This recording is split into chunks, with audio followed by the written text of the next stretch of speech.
Yeah, right. Hello again, Broncos country, and welcome to our first live edition of the Pregame Podcast brought to you by Orange Weekly. As always, my name is Jared. I'm joined here by David. Big win, David. Big win coming off that Cowboys game. That was huge for a lot of people. I think there was a lot of concern going into that game on how the Broncos were going to do, where the Broncos are at as a franchise. Does this add does this add more confusion, or does this add more clarification to the rest of the season how the Broncos are going to be? More confusion for sure. Because I still can't escape the feeling somehow that the Broncos are bad this year. I don't know. They have really good players for sure. They have a lot of good players, and a lot of those really good players who for good stretches during that 4-game losing streak were not, either literally not on the field because of injury or figuratively just nowhere to be seen as far as making an impact on games. A lot of those players have started to show up now. Justin Simmons is a guy who was really kind of struggling for a little while and has come on like a freight train in these last couple of games, really. Playing up to that all-pro status that we know he's capable of, that he's shown so often before. There's those kind of things that make me really encouraged. And then there's things that make me pause. Watching a receiver get behind Kyle Fuller. Luckily the quarterback misses him this play so that it doesn't hurt us, but who knows next time. Going into third and long situations 7 times in that game. And yeah, you converted some of those this time, but your percentage before that Cowboys game on those type of plays had been horrible. Right. Yeah, and it seems like that's the kind of thing that's not sustainable. Like to go and convert 4 of 8 or 5 of 9 on those big long drive of third downs. It feels like that's not the kind of offense this Broncos team has. So yeah, and then again on the flip side, almost 200 yards rushing, and it's like, all right, if we can incorporate that or just the attempt at that every game, what kind of success are we going to see? So that's why, definitely not more clarification for me. I've got more questions than answers coming out of it. But like you said, Jared, big win, and I'm certainly not going to look that gift horse in the mouth. Right, yeah, no, there's a huge debate right now that I think that's going around the league, specifically in Broncos country, was did we beat the Cowboys or the Cowboys beat themselves? And I get it. I understand. Watching that game, I was super stoked. Look, I loved everything about that game. Everything seemed to go our way for the first time all year, maybe in the last couple of years.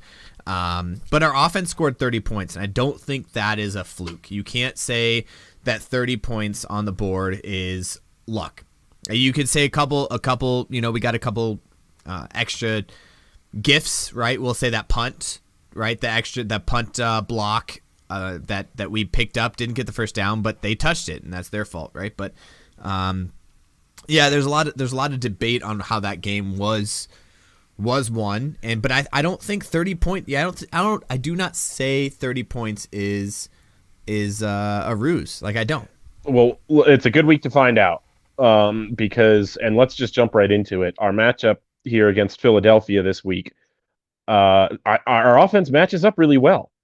It's going to be interesting to see if we can carry over that offensive success because, as we'll deep dive into a little bit here, I think the Broncos have a really good chance of matching up really well against this Eagles team. I think the things that we do well go really well with the things they do poorly on defense. So. Yeah, before we get into that, David, let's just go ahead and everybody needs to sit back, relax. Make sure you hit the subscribe button, whether you're watching live on YouTube or you're listening to this on one of your favorite podcast listening stations. Hit the subscribe button, hit that share button, sit back, relax, and enjoy another episode of the Orange Weekly Pregame Podcast.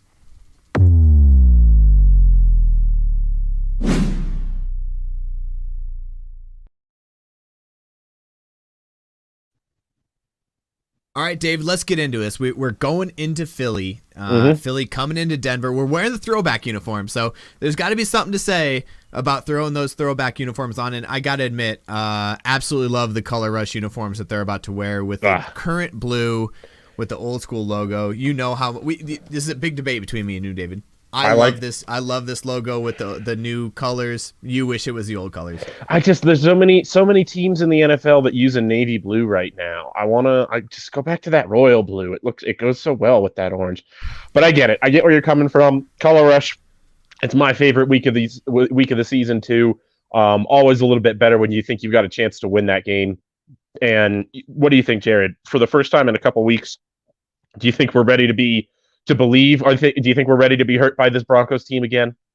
I'm not ready to be hurt. Look, we have a 3-6 Eagles team coming into Denver after a huge win in Dallas, which, by the way, anybody that went to that game or anybody that was watching, thank you so much for the support that you guys gave the Denver Broncos. Broncos country is absolutely out there for that game.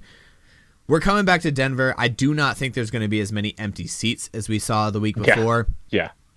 With the Color Rush uniforms, a 3-6 Eagles team coming in. I'm not ready to be hurt. I'm expecting just another absolute performance from these Denver Broncos. And you may be a pessimist here, but I'm an optimist here.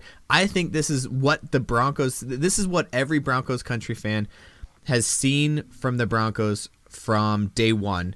With the names that we have on paper, this is what we are expecting throughout the whole season. What we saw in the Cowboys game is what we expected to see, and this is just the first time we saw it. So can we see it again here in Philly? That's the big question, right? Well, and it's, the question for me has been, can the Broncos defense play up to their potential? Because the offense has really been, average and fluctuating between average and slightly above average and slightly below average all year. The defense, which we all thought you could just pencil it in for top 5, and it wasn't. Even when we were winning games, last couple of weeks, even in that Cleveland loss, they really have played a lot better. Didn't play the run well against Cleveland at all. But against Dallas and Washington really tightened that up as well. So yeah, it's a defense on the rise right now. And if a defense that, if it continues to play the way it did at Dallas, they can win every game. They can be in every game. And so maybe, I know we were talking about how well the Broncos offense matched up against their defense, but let's go defense first. What do you say, Jared? Yeah, let's do it. So I'm saying, first of all, let's talk about injuries. Pat Surtain still not practicing. Sounded like maybe there was a chance that he could get on the practice field this week. But now maybe seeming like probably not, maybe not going to play this week. So you're going to see another healthy dose of Kyle Fuller in there. I'm not sure of Michael Ojemudia's status from the COVID list. I think he's still on it. So as far as he goes, I think it's probably a no-go for him. Going to see Nate Hairston, going to see Kyle Fuller. If Pat Surtain can somehow get on the practice field tomorrow, maybe there's an outside shot, but I'm expecting to see them go without him. What do you think this secondary, how do you think they match up against these Eagles skill position players without Surtain? Yeah, so I'm looking up the Michael Ojemudia stats right now. I'm trying to figure out where we're at. But yeah, if Ronald Darby and Kyle Fuller play, both those have been playing lackluster. And not lackluster in the NFL, right? They get beat a couple times normally. That's a normal thing. But I think Darby's been good, but Fuller has been almost a liability at times out there, if not totally a liability out there. I mean, both of them have gotten beaten a couple times. And the problem here is, look, the fact that we have to rely on our number one pick overall, which is great. I mean, we love PS2, but having both of our corners be a liability is a little bit of an issue when you're going up against some pretty high-powered receivers, Devontae Smith and Jalen Reagor. Look, I like them, and I like the safety tandem, and I feel like we're going to build around their strengths, and I think that's the best thing that Vic Fangio does, and give him crap for all he is for what we've seen this season and maybe the negativity of this season, even though we're above 500 for the first time at this point in the season in a long time. But, our defense last week played very well with some backup linebackers, some guys we got off the trade wire, and the injuries that we've had on the defense. I think our defense is playing very well, and I want to give credit to Vic Fangio to find the strengths and weaknesses on this defense. And if we have to play Fuller and Darby, he's going to find that. I would like if Ojemudia was back, and if I ever find out if he's going to be back, I'll let you know. Yeah. But I just don't know if that's the case. And that Jalen Hurts is playing well. Jalen Hurts is throwing the ball very well. His pass grade is 76, which is a decent, pretty good grade overall for a quarterback throwing the ball. I don't think we have too much of an issue running with the run game. I think we'll be fine to be able to stop the run game, but we're not going to get pressure to him. This offensive line is very good. Mm-hmm. We have probably one of the best offensive lines, and then we've played some of the best offensive line in the past. Lane Johnson, Jordan Malta on the opposite side, and obviously Kelsey in the middle at the center point. He's a multi-Pro Bowler. Jordan Mailata. Jordan Mailata, like you said, at left tackle, they felt comfortable enough with him to let Jason Peters, walk out the door. Their longtime left tackle. It's definitely a good sign for him that they felt comfortable doing that. Going to be a little bit different for the Broncos, especially Jonathan Cooper. A little bit more of a test for Jonathan Cooper this week in that matchup against Mailata. If he's lined up on that against that left side, he was up against Terrence Steele in backup left tackle for the Cowboys and had quite a bit of success.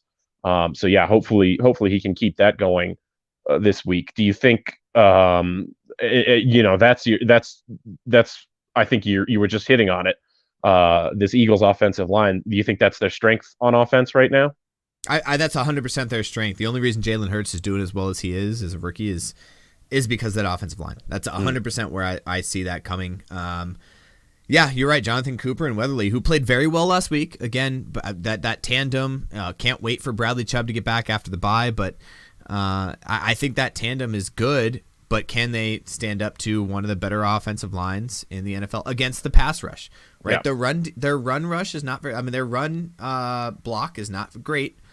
Their run team is not a great run team, but and they're not a run. Has the ability. Yeah, they're not a run first offense either. They haven't got Miles Sanders out there. Haven't had him for a while because of injury. They're not a run first team. They've got Quez Watkins and Jalen Reagor, last year's first round pick, but this year's first round pick, Devonta Smith, has really been doing well for them at wide receiver. He's kind of become an emerging favorite of Jalen Hurts. So that's really what I'm going to be watching is can our secondary match up? They played really well against a Dallas skill position group that is loaded, with CeeDee Lamb, with Amari Cooper, Dallas Schultz in there at tight end, and you've got Dallas Goedert. I don't think it's Dallas Schultz but anyway, it's Dallas Goedert for the Philadelphia Eagles. Another athletic young tight end who's going to have to come up against Baron Browning and Kenny Young, and those guys are going to have to make plays. Those guys are going to have to come up in coverage against that tight end and lock him down the way they were able to against Dallas. I like them. I don't see any problems with the Broncos defense matching up against this Ravens run game. I think they're averaging something like 120, 130 rushing yards per game. But it's not a special rushing offense right now. They're starting Kenneth Gainwell. Jalen Hurts is a mobile guy. He's getting a lot of yards on the ground for them. I don't know, Jared. What do you think is the X factor for this Broncos defense against their offense? What do you think they need to do really well to succeed? It's going to be this middle linebacker spot and spying on Jalen Hurts. Because Jalen Hurts, if he doesn't see an opening in the first two reads, he's going to take off. And he has the capability to take off and run very, very well. So we need to be able to spy that quarterback. And I think that's going to be the difference in this game. Can we keep Jalen Hurts from running it on the ground? I think we could beat him over the air. I don't think there's going to be an issue. But can we get the pressure / can we get some sort of spy on him to make sure that he doesn't take off for 15 to 20 to 30 yards at a time? And that was another thing Baron Browning, they were having him do in that last week's game against Dallas. They had him spy Dak Prescott on at least one play. It's so interesting the way that they trust him, the way that they were talking about him in training camp as a guy who had a lot of progress to make up, a lot of ground to make up, and now he's got a ton of different roles on this defense, and he's really performing them all really well. Well, I mean, a majority of part of this is because of injuries, right? He would not be here if we didn't have 3 injuries to our inside linebacking core, right? 3 season injuring, and then bringing in Kenny Young was, I think, probably the best move With all the draft picks doing so well that they have done, I got to give George Payton this shout out. Kenny Young is playing absolutely fantastic there at inside linebacker the last couple games since he's been here. And I'll tell you what else with Kenny Young, and this is just Twitter reporting, so take it for what it is. But I've heard from a lot of people on Twitter that he's kind of brought this sense of urgency, this higher level of expectations, coming over from the Rams that had one loss when they traded him to Denver. Just seeing the kind of success that he'd been having all year, and maybe wanting to bring some of that attitude to Denver. And it's really, really played off well in the locker room. He's really bonded with Teddy Bridgewater. It's been a really good experience to have Kenny Young, and hopefully he's a guy that can stick around. Talk about someone that could bring the team together. That might be it, right? Teddy Bridgewater coming into this league, coming into Denver, was talking about bringing the team together, bringing the offensive line together. If Kenny Young could be that on the defense, this is a special team. We all know this is a special team. I think everybody in Broncos country knows and can see that this is a special team. It's just got to be somebody out there that's going to bring this team together. If those are the guys, I'm happy for it. I'm excited for the rest of the season. Well, so a little bit more on the injury front, because Baron Browning actually did skip practice day today. Sounds like he had some back spasm issues. Also sounds like he's going to be okay. Shelby Harris has not practiced yet this week. It sounds like, I think he's sick, non-COVID related illness. It's the kind of thing where if he had a COVID related illness, we would have already known by now. Yeah. So, but if he's not feeling well enough to not practice 2 days in a row, he's obviously not feeling too good. So hopefully we get him back on the field sooner rather than later. Let's see. You said special teams so many times that I think we have to talk about the special teams just for a real quick second, because man, they were back to their old bad selves again this week. It was tough. Yeah, real bad. I mean, I don't know what to say about it other than, opening kickoff. Like that, that was basically like just the beginning of, we're back. And, right. It sucks because I think McManus, of all of our special teams, McManus has been the one solid ground that we've had. He had a bad game, and you got to give it to him. Like, right, every once in a while you have a bad game. Luckily for him, it was a bad game that we were absolutely destroying the other team, so he could have a bad game. But you'd like to just not see this from the coverage teams again. The punt and kickoff is just absolutely horrendous, and we have to get over it, right? Yeah.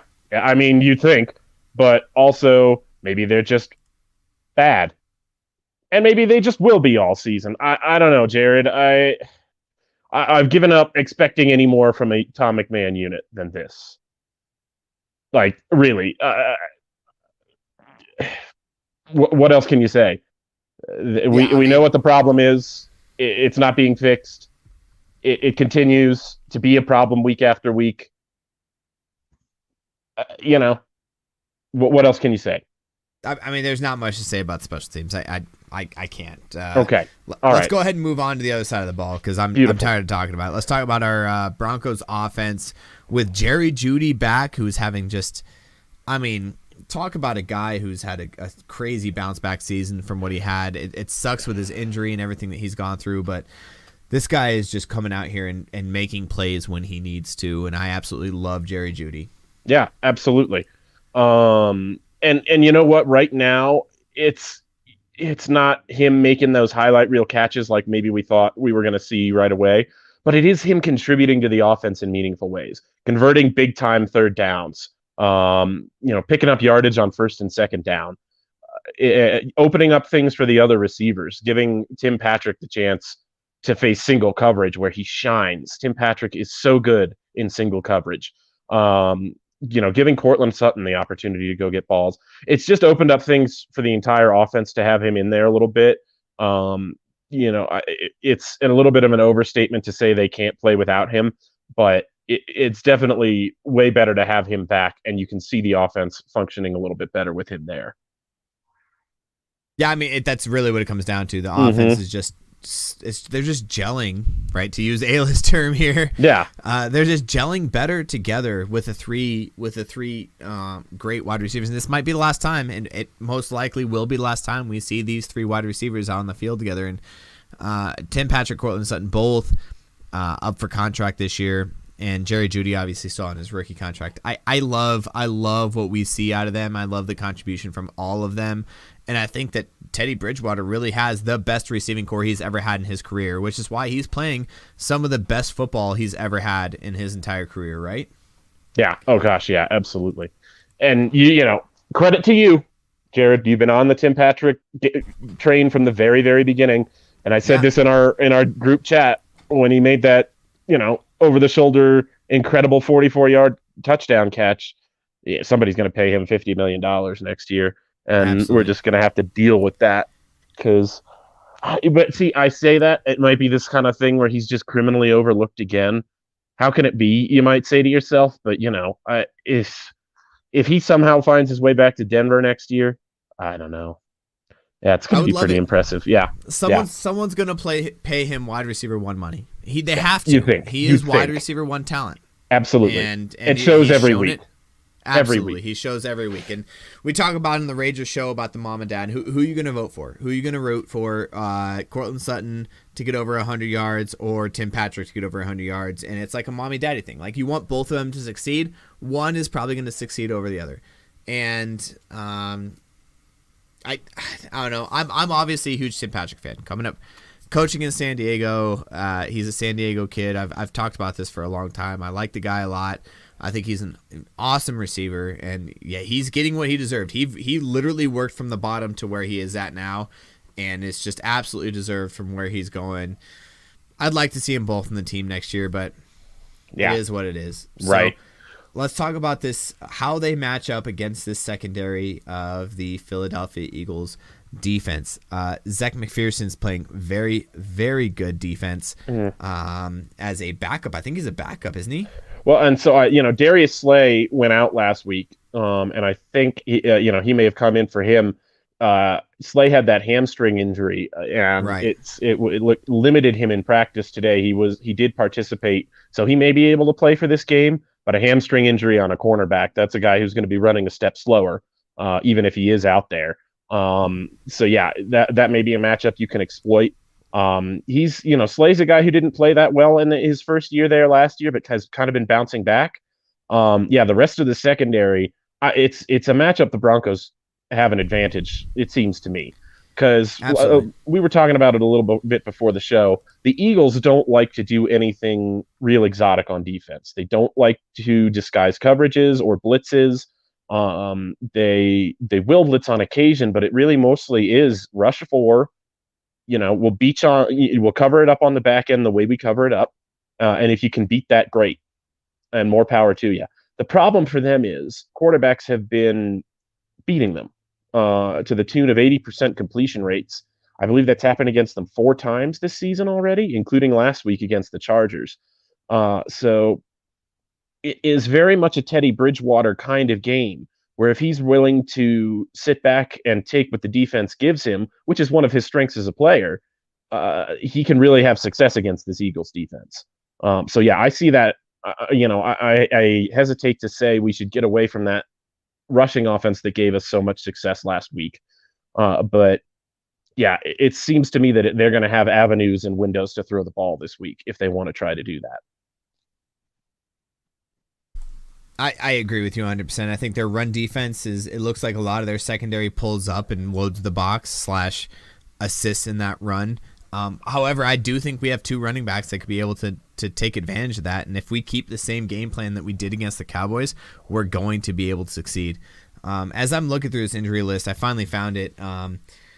It doesn't look good, David. I got to tell you, I mean, a lot of these names, I did not know that Tim Patrick did not participate. He was limited to participant today's practice and Thursday's practice.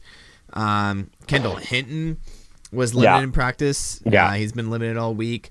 Albert O, who's our only other tight end, I think, is Noah Fant supposed to be back this week? Noah Fant is off the COVID list, yes. So he will be able to go probably this week. But even then, with Albert O, I'd like to see them. That double tight end set was working very well for us. Even if it was Saubert out there. Saubert blocks really well, and Fant does not block really well. Yeah, this might be one of those 2015 or 2014, 13 type offenses where we only put out the pass catching tight end when we are in pass catching situations, and then a run block tight end when we're in run block situations. Like this might be one of those times that we have to throw that out there. So Dalton Reisner, questionable. Shelby Harris, questionable. Caden Stearns, I didn't know was on the questionable list.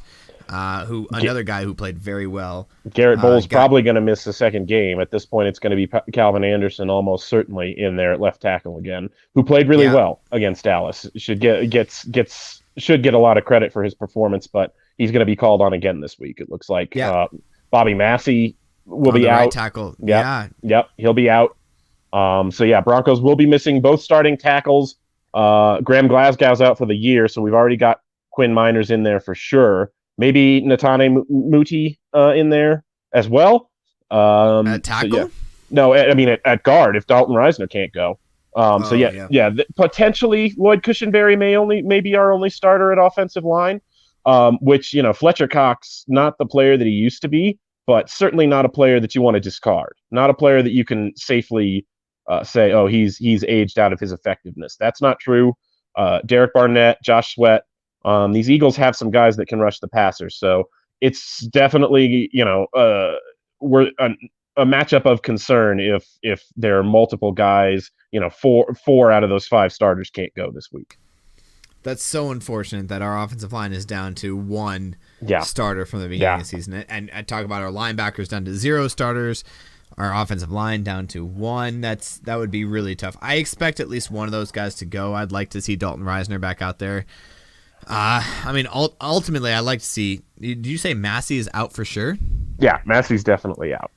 That's news to me as breaking news. Massey being out, that's tough.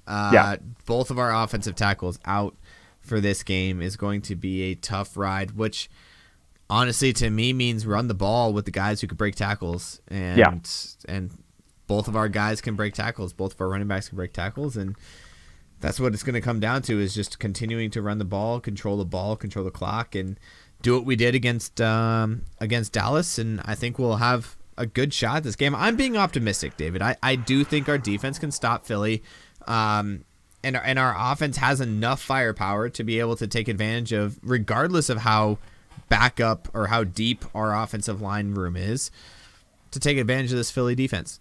Yeah, me too. I agree with you, Jared. We'll get into our score predictions here in just a minute, but I like this matchup for Denver overall. The crowd's going to be absolutely insane this week, Color Rush week, like we were talking about. You just came off of a huge win on the road where you beat the Cowboys. It's not going to be an 11,000 no-show kind of week for sure. Yep, that's definitely what we're looking at. Let's get into our score predictions, David. As we go into this game, I know you're a little bit skeptical on whether or not we can keep up this Cowboys type game mentality. I'm optimistic here. What are you thinking?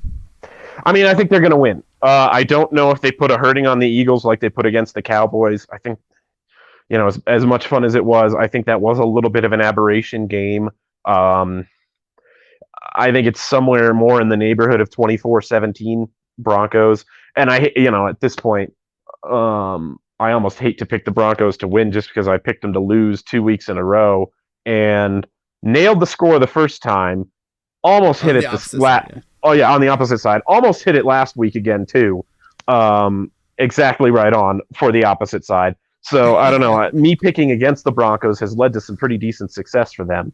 But I am going to go Broncos 24-17. This is huge, and I don't know if the locker room's feeling this, but going 6-4 into a bye is a huge difference going 5-5 into a bye. Mm-hmm. Right, next week. So I think this is a huge game with a 3-6 Eagles coming to Denver. It's hard to see a loss here. It really is. It's almost a perfect storm, and I don't think that the Broncos have any chance of looking over this. It's not like we're 9-1 or 8-1 and going into this game and overlooking an opponent. We're 5-4. Yeah, we're fighting for a spot where every single team in the AFC West has 5 wins, and we're in the bottom of that because we have lost to the Raiders once. Yep. So we're 0-1 in the division. Everybody has 5 wins. No matter how great or bad everybody's playing, we are bottom of the division right now. We have to win every single game. Going 6-4 into a bye week would be absolutely huge. I think this defense finally got it. And that's the other thing that I think we really have to come down to is I think this defense has finally started to click. I think Kenny Young has brought a fresh perspective to the defense, and I think we hold them to under 14 points. I think this final score, I'd also, with the offensive line injuries that we've had, I don't think that we score more than 20 points. So I think the final score is 20-10 Broncos. Very good. Okay. Let me ask you this. Do you think if the Broncos rush for less than 100 yards, they win this game? No. Okay. I agree. No. I agree. And I think that's most games at this point because the Broncos, and that's the thing. It's crazy to me if the Broncos don't rush for 100 yards in a game. They have such talented players, in Gordon and Williams at that position. Well, not just Gordon Williams, but the offensive line is blocking so well on the run.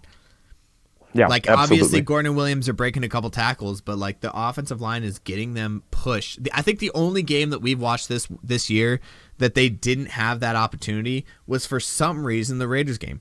For some reason the running backs were getting hit 2 yards behind the line of scrimmage. I just could not figure it out. I'm watching the game, I'm like, what is the difference between this game and every other game you've seen this offensive line? That's the only game I've really had a lot of concern, and that's kind of when I started getting a little negative on the Broncos. Yeah, because if we can't stop a 4-man rush on a run, then there's nothing we could do. But obviously, you saw it against the last couple weeks. We saw it against decently. I mean, you talk about the Washington football team. Their defensive line is nothing to frown at. Yeah, and those guys are guys that can get off blocks and make tackles, and we still ran the ball against them. I think maybe. Hold on, maybe. The coaching staff has been listening to us. And maybe they're starting to run the ball because we told them, hey, look, you got to establish a running game before you can go to the pass game.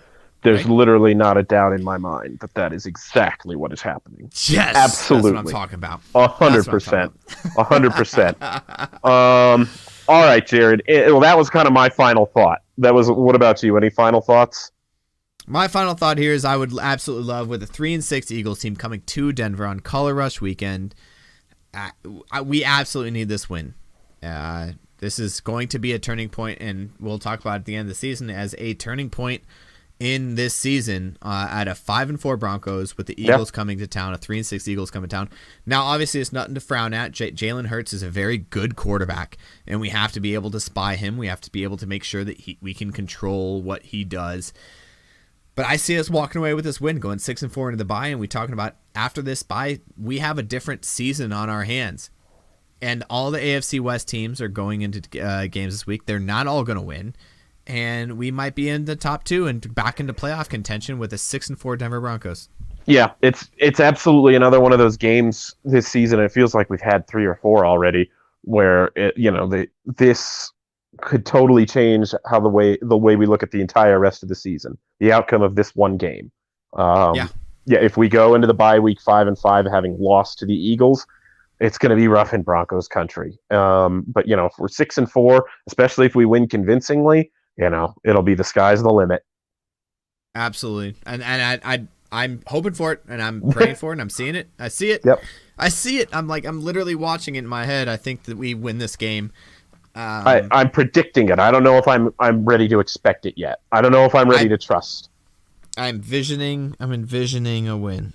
Jared's ready to get hurt. Jared's ready to get hurt right now. Jared's ready to get hurt again. Oh, I'm there. He's ready to get hurt again. You're right. I'm ready to get hurt again. You are. It's unfortunate, but 6-4, here we come. Let's do this. There you go. All right. Well, hey, thank you guys so much for listening. Again, if you make sure you download the podcast, make sure you are sharing with your friends, family, and foes. And as always, we're here. We're Orange Weekly, fans, brews, and Broncos news. Make sure you're following us on all your social media sites. David, thanks so much again. Love doing this every single week with you. Glad we could do this live this time. And if you guys aren't watching, follow our YouTube page. We do this live probably every Thursday night, every Thursday or Wednesday night, depending on how we go into the rest of the season. But David, thanks again. And as always, we end on a very hearty Go Broncos. Broncos.